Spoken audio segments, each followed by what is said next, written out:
Hello students, I am Krishna sir from Kumar English classes पुरसेला।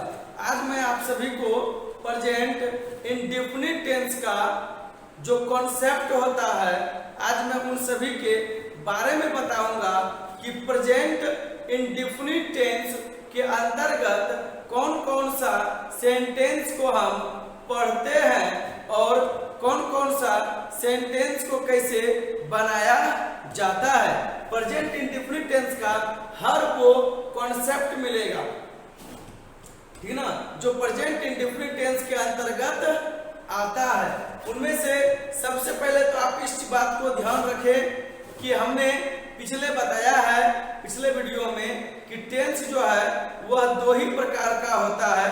आप उन सभी वीडियो को जरूर देखें और अधिक से अधिक शेयर करें और हर स्टूडेंट तक उसे पहुंचाएं और उन्हें बताएं कि टेंस जो है वह दो ही प्रकार का होता है, टेंस तीन प्रकार का नहीं होता है।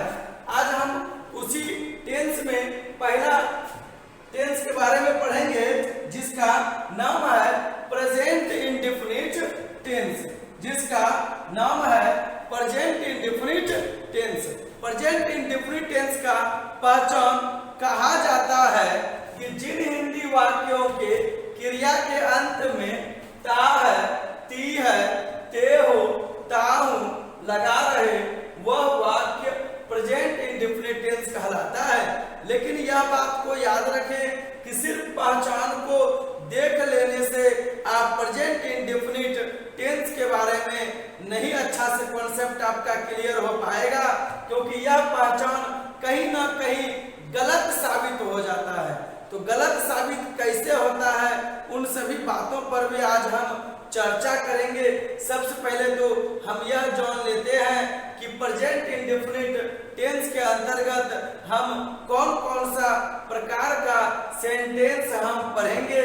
सबसे पहला है कि मोहन आपको पढ़ाता है, मैं इस प्रश्न को हल करना चाहता हूँ, सीता चाय बनाना जानती है, प्रधानमंत्री कल यहाँ आएंगे, ठीक ना। तो प्रेजेंट इंडेफिनिट टेंस के अंतर्गत मुख्य रूप से यह चार प्रकार का सेंटेंस को हम सभी ट्रांसलेट करना सीखेंगे और इसमें से कुछ स्पेशल टाइप भी है प्रेजेंट इंडेफिनिट टेंस में, जिसमें दो दो सेंटेंस मिल करके बनाया जाता है। किया जाता है कि वह मुझे पढ़ाता है। अब हमको यह बात को ध्यान में रखना है कि प्रेजेंट इंडेफिनिट टेंस जो है, हमने जो पढ़ा कि जिन हिंदी वाक्यों के क्रिया के अंत में ता है, ती है, ते हो, ताहू लगा रहे, उस वाक्य को हम प्रेजेंट इंडेफिनिट टेंस कहते हैं, ठीक ना। आखिर में यह बात को ध्यान में आप सभी रखिए कि प्रेजेंट इंडेफिनिट टेंस का पहचान जो है वह ता है, ती है, ते हो, ताहू को ही क्यों रखा गया। तो सबसे पहले हम देखते हैं कि प्रेजेंट इंडेफिनिट टेंस के बारे में सबसे पहले कॉन्सेप्ट हमें क्लियर रखना पड़ेगा कि प्रेजेंट हम उस सेंटेंस को कहते हैं जिस सेंटेंस के अंत में हो का प्रयोग क्या हुआ रहता है, जैसे है, हूं, हो, यह सब क्या कहलाता है, मेरा प्रेजेंट कहलाता है। और जिस किसी भी वाक्य के अंत में ता है लगा रहता है, जैसे मैं खाता हूँ, वह जाता है, मैं पढ़ाता हूँ, वे लोग आते हैं, यह सभी जिस किसी भी वाक्य के अंत में ता है, ती है, ते हो लगा हुआ है, वह वाक्य मेरा अनिश्चित कहलाता है। यह बात हम यूज ऑफ इजारेम में भी हम बताए हुए थे कि जिस वाक्य के अंत में ता है, ती है लगा रहे, वो निश्चित हुआ कहलाता है। वही बात यहाँ पर भी आया कि ता है लगा हुआ है तो हम उसे इंडेफिनिट कहते हैं, और टेंस हम उस वाक्य को कहते हैं जिस वाक्य में एक्शन वर्ब का प्रयोग किया हुआ रहता है। जैसे पढ़ाना आपका क्या है, एक्शन वर्ब है। इस वाक्य में एक्शन वर्ब आ गया, इसलिए यह वाक्य मेरा टेंस का कहलाता है। तो सिर्फ याद करने की बात नहीं है कि जिन हिंदी वाक्यों की क्रिया के अंत में ता है ती है लगा हो वह मेरा प्रेजेंट इंडेफिनिट टेंस कहलाता है। यह चीज नहीं, हमें यह चीज को जानना पड़ेगा कि आखिर में ता है ती है ते हो ता हूं को प्रेजेंट इंडेफिनिट टेंस ही क्यों कहा जाता है, इस चीज पर हम ध्यान देंगे और इस प्रकार से हम जानेंगे कि है प्रेजेंट को इंडिकेट करता है और ता ती ते जो रहता है वह इंडेफिनिट को सूचित करता है, और इसमें वाक्य में जो टेंस का एक्शन वर्ब का प्रयोग किया हुआ है वह वाक्य मेरा टेंस का कहलाता है। इसीलिए हम इस प्रकार के सेंटेंस को प्रेजेंट इंडेफिनिट टेंस कहते हैं। अब बात यहाँ पर यह आता है कि हर एक सेंटेंस को हम प्रेजेंट इंडेफिनिट टेंस ही कह देंगे जिस वाक्य के अंत में ता है ती है ते हो ताहू लगा रहे, ऐसी कोई जरूरी नहीं है। जैसे में हम नेक्स्ट एग्जांपल लेते हैं, गाय सफेद होती है, इस वाक्य में एक्शन वर्ब का प्रयोग नहीं किया हुआ है, इसलिए इस वाक्य या वाक्य मेरा टेंस का भी नहीं कहलाएगा। गाय दूध देती है, इस वाक्य में देना जो शब्द है मेरा यह मेरा एक्शन वर्ब है, यह मेरा एक्शन वर्ब है, इसीलिए जिस वाक्य में एक्शन वर्ब का प्रयोग किया हुआ रहता है वह वाक्य ही मेरा टेंस का कहलाता है। तो सिर्फ पहचान मत याद कीजिए, उसके हर कॉन्सेप्ट को आप समझिए कि कौन कौन सा सेंटेंस जो है प्रेजेंट इंडेफिनिट टेंस के अंतर्गत बनाया जाता है।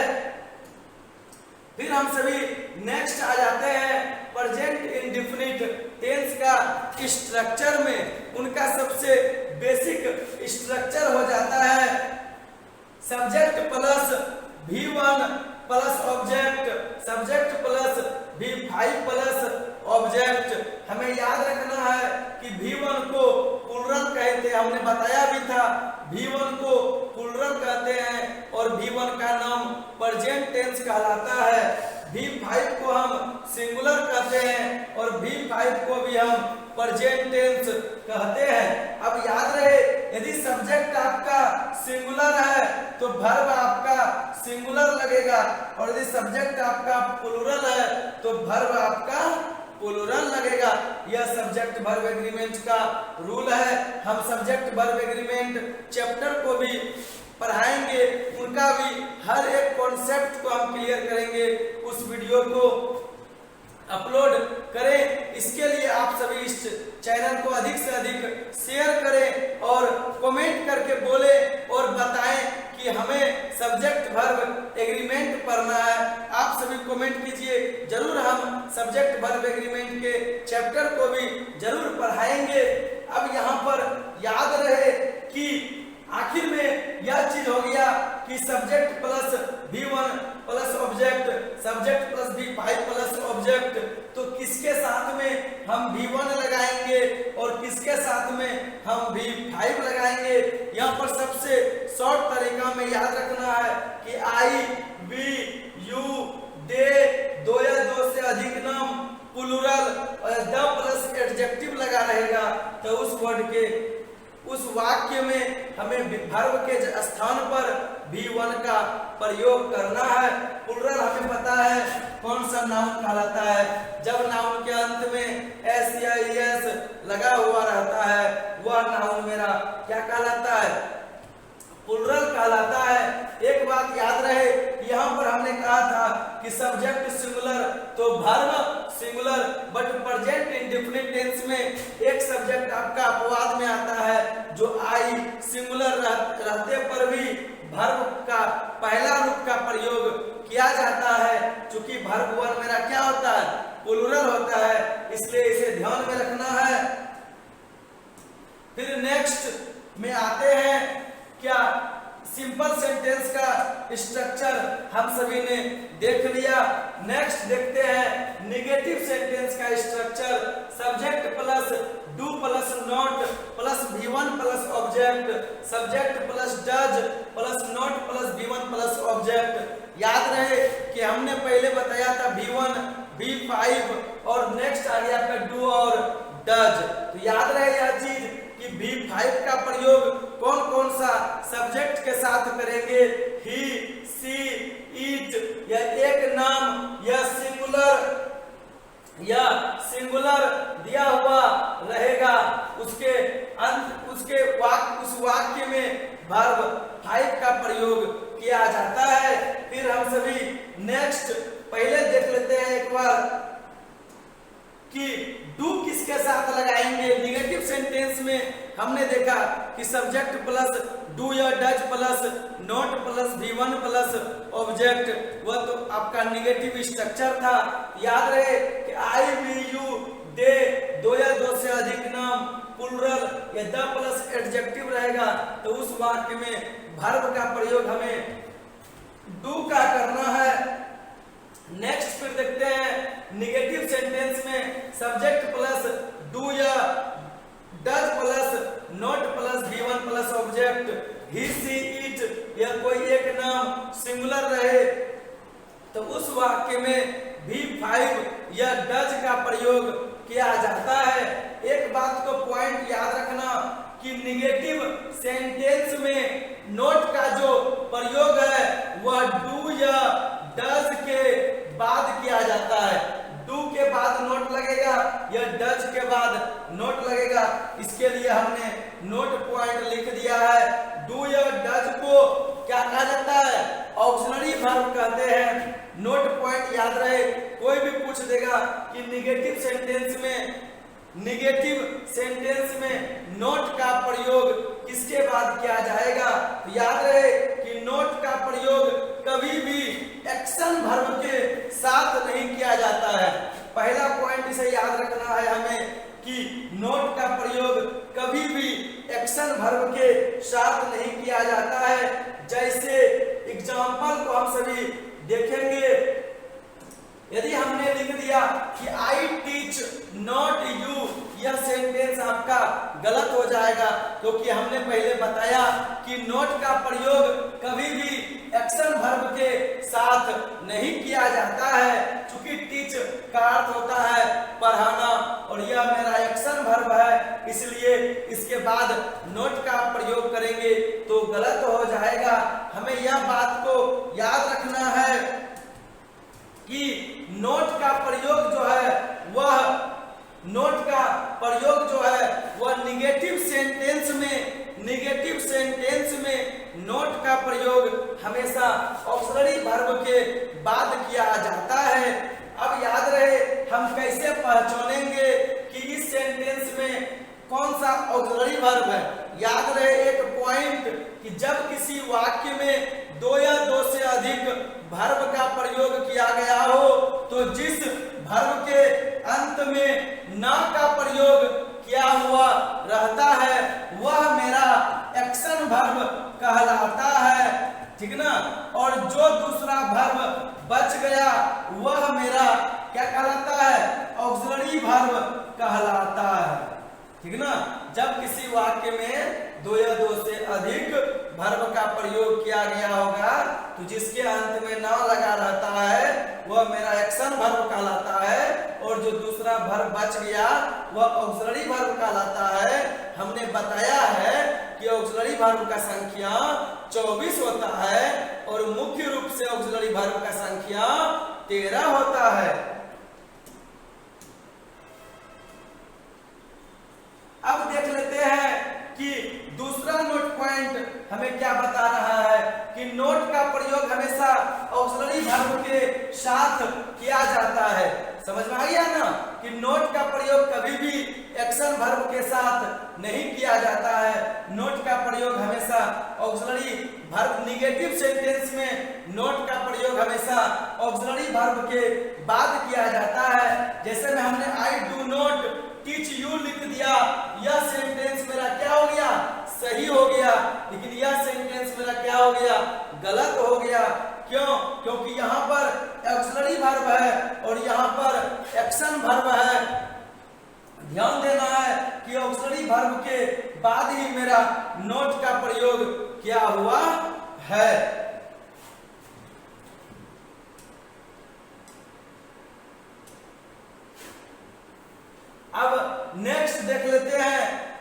हमने सिंपल सेंटेंस के बारे में देखा, निगेटिव सेंटेंस के बारे में भी देखा। अब हम सभी इंट्रोगेटिव सेंटेंस के बारे में देखेंगे। इंट्रोगेटिव सेंटेंस का जो स्ट्रक्चर है मेरा डू या does plus subject plus V1 plus object. जैसे में क्या आप मेरे बारे में जानते हैं, ध्यान से देखना है। अब यहाँ पर हमें डू या डज पहले लगाना है। हमने बताया है कि सब्जेक्ट के अनुसार मेरा डू या डज लगता है। चल रहा ध्यान रखना, तो फिर मेमोरी फुल हो जाएगा, ठीक ना। क्या आप मेरे बारे में जानते हैं, हमें सबसे पहले स्ट्रक्चर में डू या डज का प्रयोग करना है।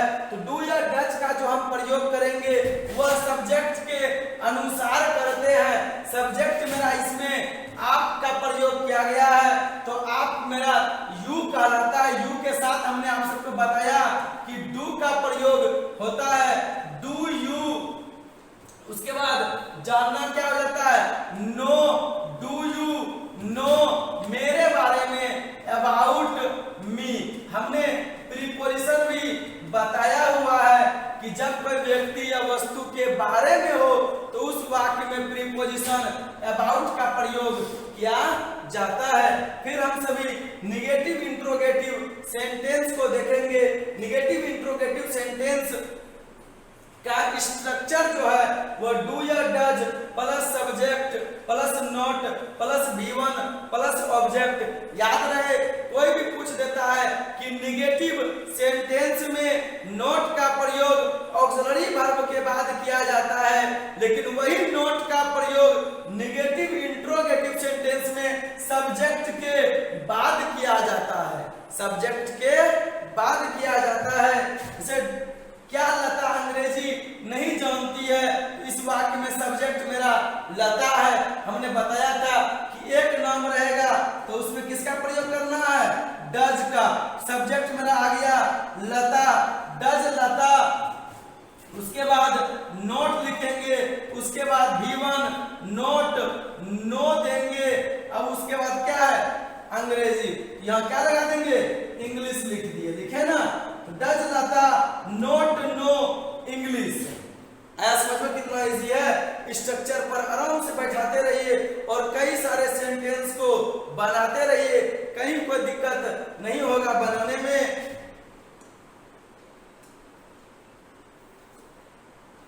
फिर नेक्स्ट आ जाता है विथ टर्म। हमने बताया था कि टर्म को WH वर्ड भी कहते हैं। WH वर्ड जो है उनका संख्या कई सारा होता है।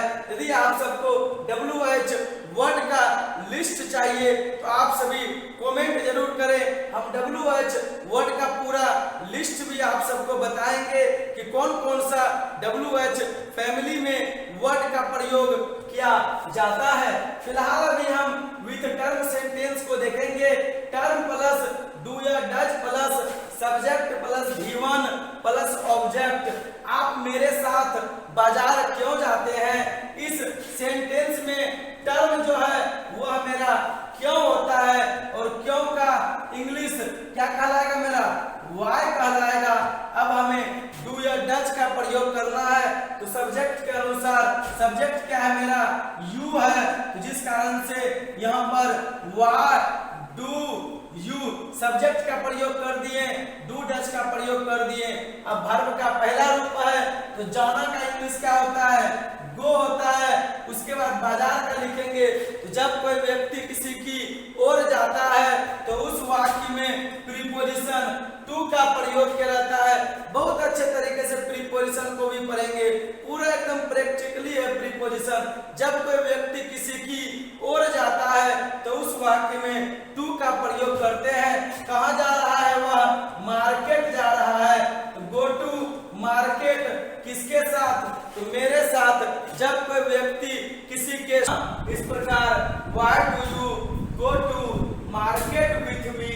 फिर नेक्स्ट स्ट्रक्चर में आते हैं negative with term. Term plus do या does plus subject plus not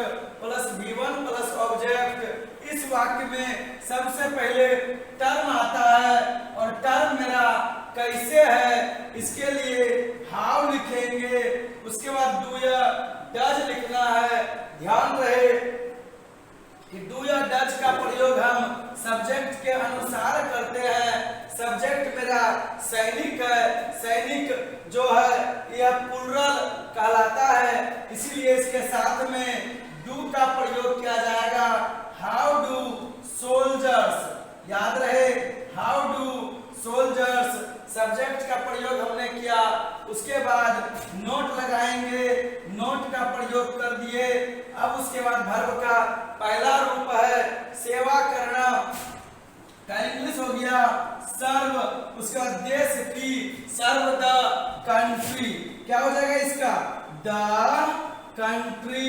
याद रहे कि कंट्री के पहले द क्यों लगाए, क्योंकि यह जो है मेरा यह सिंगुलर में है और साथ ही साथ यह मेरा काउंटेबल है और यह मेरा कॉमन नाउन कहलाता है, ठीक ना। इसीलिए इस वर्ड के पहले द का प्रयोग किया हुआ रहेगा। इसलिए याद रहे कि सैनिक देश की सेवा कैसे नहीं करते हैं। How do soldiers not serve the country. इसी प्रकार यह मेरा प्रेजेंट इंडेफिनिट